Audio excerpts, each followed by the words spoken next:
Morning, everybody. Fook Kong here with Financial Corner Inc. Just enjoying a beautiful day here at my local golf course. And I just wanted to talk to you a little bit about a question that one of my clients recently brought up. So the client asked, what's the difference between IUL and whole life insurance? IUL being, of course, indexed universal life insurance. And which one is better? So it's a really good question. And the truth is, it kind of just depends. It depends really on your situation, what your goals are, what is your intention for getting life insurance in the first place. So today I kind of want to just kind of go over what the differences and the pros and cons between each one, and tell you a little bit about like the sort of situation you might find yourself in where one might be better for you than the other, and what to consider. So let's start with what they have in common. So first off, both of them are considered permanent cash value life insurance policies, meaning they are intended to last your entire life, right? And both of them can also build some sort of cash value or accumulation value. So they're considered assets. Now they are also considered tax advantage plans, where they offer tax advantage growth and tax-free death benefits. So those are the similarities between the two. But from there, they are ultimately very different financial vehicles because of how they operate underneath. All right, so let's start with whole life insurance and some of the strengths and limitations of whole life. First, whole life offers a guaranteed fixed interest rate growth, and that means that from the very beginning, you know exactly what sort of interest rate you will be earning on your cash value in the plan. Now, typically that's going to be between 2 to 4% from my experience over the last 20 years. Also, premiums are going to be level and set for the entire life of the plan. You know exactly what you need to pay and for how long. So it'll be determined at the very beginning of the plan whether it's be for a set number of years or for the entire life of the plan. So also the benefits don't change as well. So typically, the death benefit is going to stay level, maybe gain a little bit over time if the cash value does grow. The other benefit for whole life insurance is that it is very stable. The amounts and the numbers expected for a whole life plan are planned and typically guaranteed. You know exactly what you're going to get. Most of the plans that are offered with whole life companies are very conservative, and they know exactly what they're going to be paying you in the future and how much you will need to pay them to keep the policy going. So you can expect to not have any surprises in the plan. So that's one very nice benefit, especially for some of my conservative clients who just want to know exactly what they're going to be passing on to their beneficiaries. The other thing is that whole life insurance does offer something called dividends, but only if you are using a mutual life insurance company for your plan.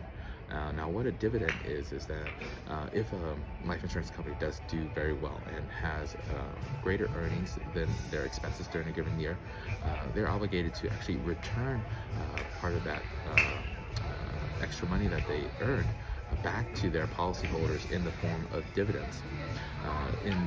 In a mutual company, the owners of these whole life insurance policies are sort of like shareholders, like you have in a stock company. So when the company does well, some of that money comes back to those shareholders or the policyholders of these whole life plans. Now, some of the drawbacks of whole life insurance is that they can be a little bit more expensive early on, meaning that that premium may seem a little bit higher at the very beginning, but again, remember that premium does stay set. So over time, it'll start to feel less expensive in that while everything else around you gets more expensive, that whole life policy, that premium is going to be set, so you know exactly what you're going to be paying. Also, because the interest rate tends to be just between 2 to 4%, these whole life policies tend to have a slower accumulation rate, or their cash value doesn't seem to grow as quickly as some other plans and options that are available out there. And lastly, whole life policies are less flexible because of all the stability, the set premiums, the set amount of coverage. There's not much room for customization or adjustments during the lifetime of the plan. You know exactly what you're going to pay, but you're expected to pay exactly that to keep the policy going. So while you know exactly what to expect, there's not much else you can do about it if you want to make any additional changes in the future. Okay, so you can see with whole life policies, a lot of the strengths can be drawbacks depending on your particular situation. Now, whole life policies, who's it best for? I would say whole life plans are best for people who want stability, who want that certainty and long-term guarantees. So they want to know exactly what they're getting into, how much they're paying, for how long they're paying for, and they don't want any surprises. So if you are a type of person who doesn't want to actively manage a plan or a life insurance policy, whole life policy might be just the right fit for you. Okay, so let's talk about IULs now, or Index Universal Life Insurance Policies. What are the pros with IUL? One, they were designed to give people the option who wanted permanent cash value life insurance, something with a potential higher growth rate. And IULs, or Index Universal Life Policies, are tied to market indexes in determining how the interest rate is applied to the cash value of our plan. In addition, IULs offer flexibility in premium and benefits. Now, these plans, because of their index growth and the floor guarantees that they offer, which protects your cash value in a down market, and because of the tax advantages that are offered to life insurance in general, make a great tax-free retirement income strategy that can be incorporated into an overall retirement plan. Now, who's going to benefit most with a IUL? It's going to be for clients who want flexibility, they want growth potential, and they are comfortable with a little bit of uncertainty or variability for potentially better long-term results. So that's for somebody who is looking for, a little bit of risk in terms of how their money grows, but safety in terms of the market volatility. So what are some of the typical client scenarios that maybe would benefit more from a whole life policy? Well, first, maybe it's a client who is a little bit older, who has maybe a shorter timeline where they might need that benefit. So somebody who is over 6 years old, but also very conservative in what they want.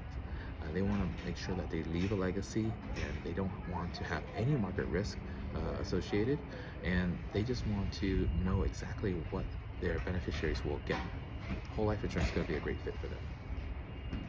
Now, for IULs, you're probably looking at somebody who is going to be on a little bit of a younger side, maybe 30s, 40s, even 20s, where they're maybe still working. They just want to benefit from the tax-free income and the flexibility that IUL offers. And that's going to be a much bigger benefit for them when they have a longer timeline to take advantage of that growth opportunity. Or, who's to say that you have to pick one or the other? You can actually also use a mixed strategy where a portion of your coverage will be in whole life insurance, maybe a portion in IUL, heck, even term insurance. For my clients, I often will take a mixed strategy using a combination of one or all three to meet a client's needs depending on what their goals are. So really, when my client asks, which one's better, it's not really about one being better than the other. It's really dependent on what's best for your situation and your goals and needs. So with Financial Corner and the planning that we do, we always want to ask and look at what the client's goals are first in order to come up with a strategy that may involve one or more of these plans to meet those goals. So we ask, do you value guarantees or flexibility? Do you want steady accumulation or growth potential? Or do you want to integrate these plans into a bigger overall retirement, tax, or estate plan? These questions all affect the kind of strategy and solutions that you will eventually choose and decide on. Thanks again, everybody, for taking this time to hear my comparison between IUL and whole life insurance. My name again is Phuc Kong with Financial Corner Inc. If you have a question about what direction you want to go in terms of whole life or IULs, please give us a call and schedule your free consultation today at the number below, or go to my website, financialcorner.pro, and schedule your free consultation with me. Take care and talk to you soon.